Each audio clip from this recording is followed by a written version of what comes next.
So I saw, joyous rising to myself, the biggest locust ever to Yay. More than likely a cousin, because it didn't look like the baby locusts I've seen. Just the biggest wingspan. I was wondering why it sounded so huge.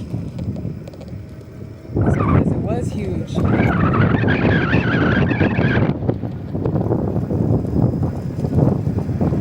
I've started processing my second space where I'll be growing food. I get to cut down all the stalks and things. They were going to burn it. Well, it was stated that they were going to burn it. And that would have created amazing topsoil also.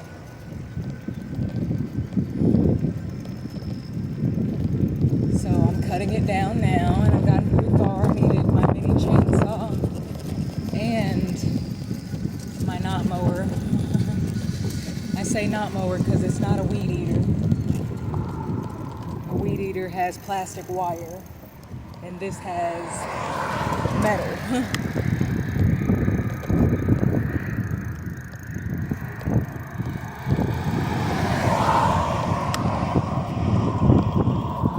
And it comes with a couple different blades. It does have a plastic, so the middle's about this big, and then it's about this wide. And I really don't use it for much. I can, and I'll probably find something to use it for a bit later, but for now it just sits in the package waiting on me. When I first started cutting the grass, I was using the metal blade that's like this big, and it works amazing for grass. And then there's the big one, the big saw. And I was like, this is crap. It doesn't work. And then when I started cutting down the big giant ragweed stalks and little mini sapling trees, stuff like that, I could see its worth, which is expansive. So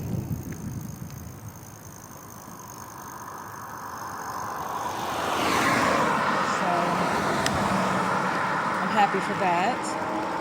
So I've been using her, but some of these giant ragweed stalks over there about this big. So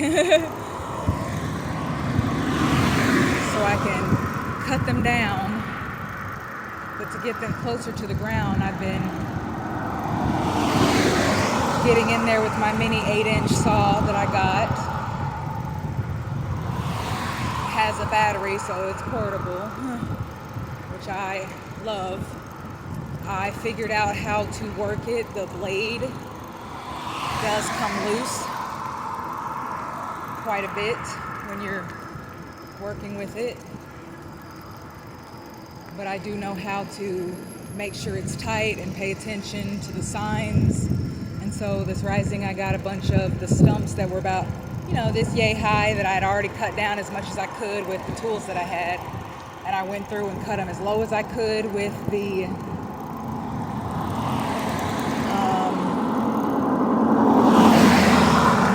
chainsaw. There is one more that I didn't look at. There were two that were up against the fence, privacy fence that the neighbors have. And I know I did cut one down, but I didn't see about the other.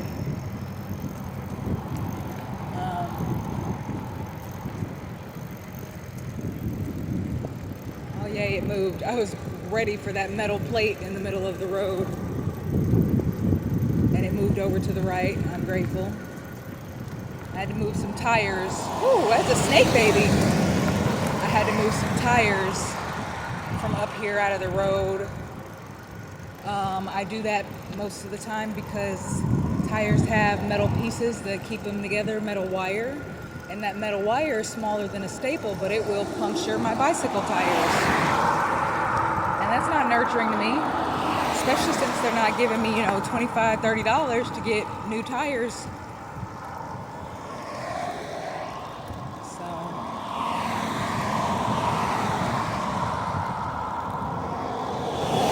I did that yesterday.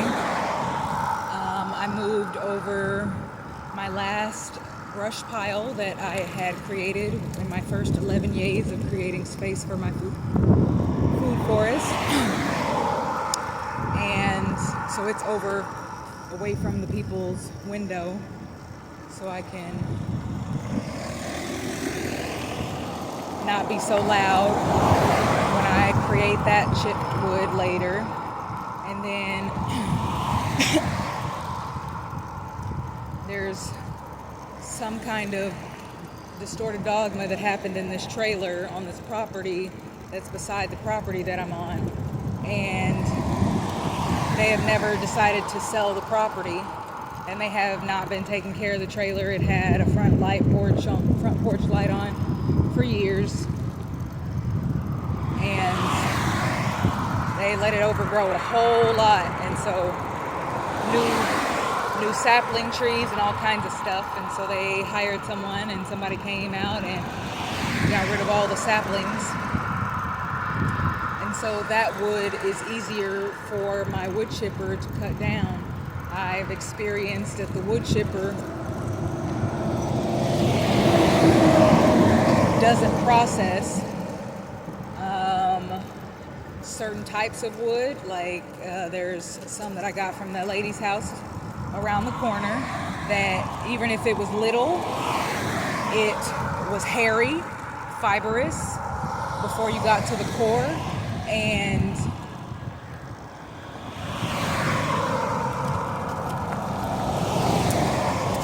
it wouldn't break down in the wood chipper. It was too hard, like it was already cured or something, which that does happen. I just didn't expect the wood chipper to be like, nah, I don't care if it's 1.75. If it's the wrong texture, I'm not gonna cut it. I didn't expect that, but now I do. So I see more of what I'm capable of doing with the wood chipper. So I'm gonna venture back there and see what sapling pieces that are fresh that I could pull over and create with. And I went and borrowed some of the neighbor's branches from across the way, and I made my first trellis the other yay.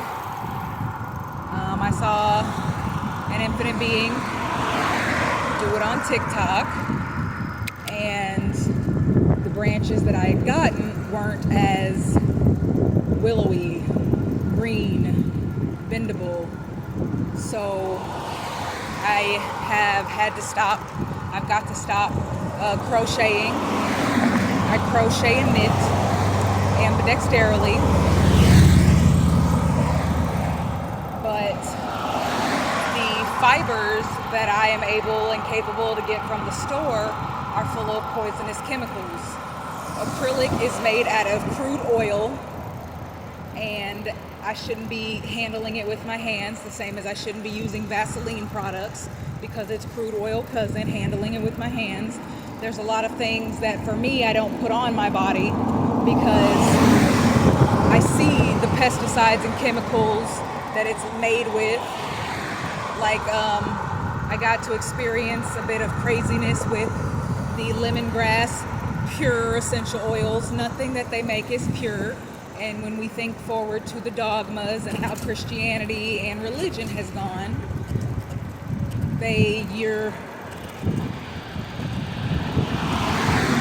dogmas use that word a lot when innately, before someone taught you in conformity to be someone else, to believe in things that aren't innate to you and worship a deity external from your being, you are already pure. So since they've captivated certain words, and certain words speak dis-ease and dogma, I don't use them. Because if you look at a Christian that is judging their internal, projecting it external, they believe that you getting baptized is you being pure, and innately they think that you were born in sin before you were birthed into this space. Or there's energies whom, will never question a thing or do certain things and live certain ways because it's been taught to them. And it is a control mechanism that is not innate to us. So the pure what was that, lemongrass that was supposedly helping me not be eaten up by fleas caused a bit of a chemical burn because it has a high concentration of some fake lemon that they made in a lab, the same as Dr. Pepper and Coca-Cola and most of the stuff made in a lab with flavors. And they used to prescribe Coca-Cola and Dr. Pepper, and then they got in trouble for doing that because they had stated that it had health benefits that it didn't. It never has, it never will. And that's okay. Believe and create your life that you want. For me, I don't choose to live in perpetual dis-ease. And so I am growing plants that are fibrous that will help me grow my own fabric, pretty much. After a process, I'm going to create my own toilet paper, my own paper towels, because our paper towels, if they're absorbent and you're using them on your skin, they shouldn't have formaldehyde. Are you dead?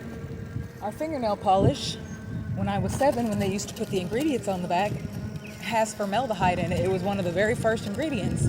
Formaldehyde is a part of embalming fluid. PCP, a drug, it's formaldehyde. Why are we smoking this? Why are we giving children Adderall when it's methamphetamines? We have these free will choices. So I just choose to shed the dogmas and bully abusive narratives because no, it's just not for me. So I'm going to keep creating space to experience what I'm creating to experience that is free of pesticides, chemicals, cognitive dissonance, and unnurturing frequencies. And I'm extremely happy about growing these fibers. I will have sheep, and I will have 4 different types of goats that I can love and nurture, and not breed, not milk, not eat, that will assist me in having other fibers. Whew. Almost ran into a little spider baby. I probably will end up hitting her daggum web, breaking her apart, but she'll be all right. She's right in front of me. You probably cannot see her. But yeah, so I'm happy for this growth. I'm happy to see how far I grow and expand past the perpetuation because transmutation exists in the same space.